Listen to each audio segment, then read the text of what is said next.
Drahí Levočania, jedného slávneho Pavla tu v Levoči už spomínate niekoľko stáročí, majster Pavol z Levoče. V tomto prípade prichádza majster Pavel z Prešova. Dúfam, že náš budúci župan Pavel Haďari. V mene Levočanov by som sa rád opýtal na jednu vec. Mesto mimoriadnej historickej hodnoty. Z každého kúta dýcha na nás história. Mesto, do ktorého ale ako si neplynú peniažky a preto tá história nemôže byť podporená ani v Levoči, ani v susednom Kežmarku. Čo keby do tej Levoče sem tam nejaká koruna prišla, aby sa z nej stal možno druhý Prešov, ktorý je každým mesiacom krajší a krajší. Čo plánujete urobiť práve s týmto regiónom, s týmto prekrásnym mestom? Ja som presvedčený, že toto je región nie na skladačku aut, nie na skladačku elektroniky, ale najmä na turizmus. Také výnimočné skvosty, ako sú Levoča, Kežmarok, ale aj Prešov, aj Bardejov, sú skvostom pre turizmus. A bohužiaľ, ten, kto to má robiť, Bucka to nerobí. Drahí priatelia, nemyslíte si, že už je naozaj čas vymeniť ten starý, prepotený, vyťahaný, 8-ročný, nemoderný župan za jeden moderný, voňavý, príjemný župan, ktorý sa hodí pre tento kraj, aby ho prikryl pod svoje ochranné krídla? V tom je povedané absolútne všetko, áno. Je čas na zmenu.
Ľudová hudba Prešovčan a solisti Mária Mačošková a Paľo Haďari. Drahí priatelia, prichádza, veríme už čoskoro, nový župan, náš spoločný kandidát Paľo Haďari. Opäť vzadu komunikuje so svojimi voličmi, so svojimi priaznivcami Paľo Haďari a spoločne s ním na pódium prichádzajú vaši priatelia, známi, skrátka občania Levoče, ktorí sa tiež rozhodli rovnako, že je čas na zmenu. Palo Rosina, Danka Palza a Iveta Poláková. Dobrý večer. Ivetka Poláková. Vyložne si prajete, aby som vám hovoril Iveta. Znie to tak serióznejšie, ale vyzeráte tak mladučko, že vám veľmi rád budem hovoriť Ivetka. Dobrý večer. Dobrý večer. Čomu sa venujete profesne a prečo ste sa rozhodli podporiť Paľa Haďariho a kandidovať zároveň na post do zastupiteľstva Prešovského kraja? Venujem sa rozvojovým programom, pomáham našim obciam a mestám v Levočskom okrese vyhľadávať vlastne finančné prostriedky na to, aby boli krajšie, bohatšie a chcela by som v tej práci vlastne pomôcť aj celému Prešovskému kraju. Veľmi dobré. Danka Palza. Exotické priezvisko, nebudeme pátrať, odkiaľ pochádza. Dôležité je, čomu sa venujete a prečo ste sa rozhodli kandidovať a podporiť Paľa Haďariho. Dobrý večer. Dobrý večer prajem všetkým prítomným. Takže ja sa venujem osobne oblasti cestovného ruchu a veľmi rada by som túto oblasť rozvíjala za pomoci podpory pána Haďariho a s tým, že by sme vlastne na našom celom východe podporili tento rozvoj a jedná sa pre všetkým o aktívny cestovný ruch.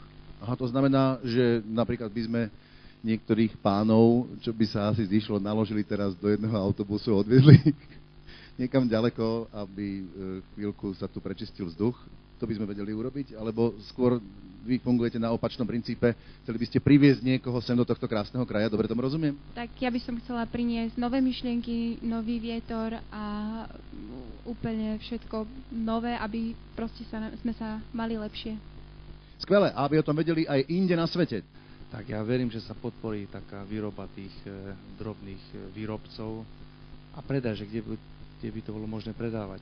Ale plus mám takú predstavu, že by taká Levoča mohla byť takou predsieňou Prešova, kde by ľudia, ktorí prichádzajú tu na východ, sa tu zložili, ubytovali, prípadne nejak odpočinuli si a pokračovali ďalej. Výborný nápad, držíme palce. Nech sa nám to spoločne všetkým podarí, to všetko pochopiteľne s novým, krásnym, moderným, voňavým, príjemným županom Pavlom Haďarim. Držíme palce. V každom prípade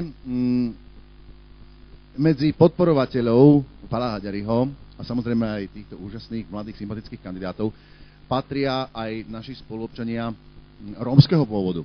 Dôkazom mojich slov, áno, pozrite sa na mňa, ale je to naozaj tak, dôkazom toho je dáma, ktorá doslova si vyžiadala, či by nemohla dnes prehovoriť. Poďme si vypočuť, čo nám chce oznámiť dáma, ktorá si hovorí Araňa z Jarovníc. Lačiči Ves. Všetkých vás šumne pozdravujem. Po dlhším čase som zaš tu. Čiže pozdravujem svojich kamarátoch nevidiacich, same perše ich, že som na nich nezapomla. Som sa za to vracela ešte raz do Levoči. No a keďže november bude ich šveto, no tak im vinčujem všetko dobre. A tak im vinčujem, že by sa tak zabavili, jak my budeme 17. oslavovať, bo nás vtedy gaďové ošlebodzeli od roboty, tam my tiež budeme piť. Máme tiež šveto, no. No ale nezapomníme už, ak budeme len oslavovať, že 14. treba ísť odvoliť, bo nadarmo potom nám dali nešal, musíme ísť odrobiť. Ja perše myšlela, že to bude župan, ale reku, jakášky zbehnutý. Takže to tak perše šal, až potom župany, keď už bude na istom. Drahí priatelia, Jiří z Možek. Takže dobrý večer a môžete po šarísky. Všetké vám budú rozumieť. 77.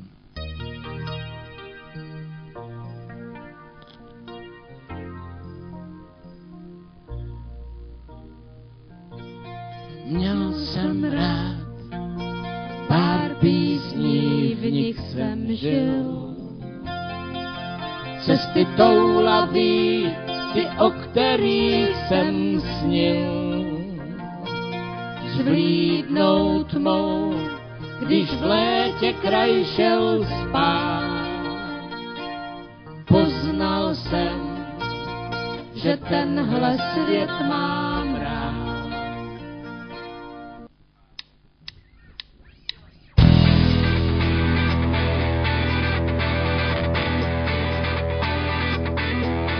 Disco.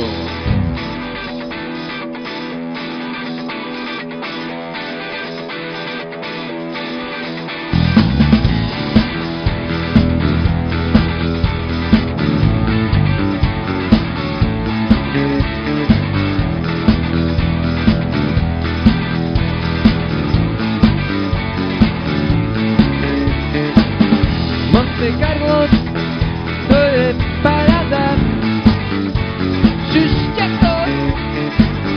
Monte Carlo, to je nádhera. Monte Carlo, každý uznáva. Šušťako, bo Monte Carlo, tak to aj vyhráva.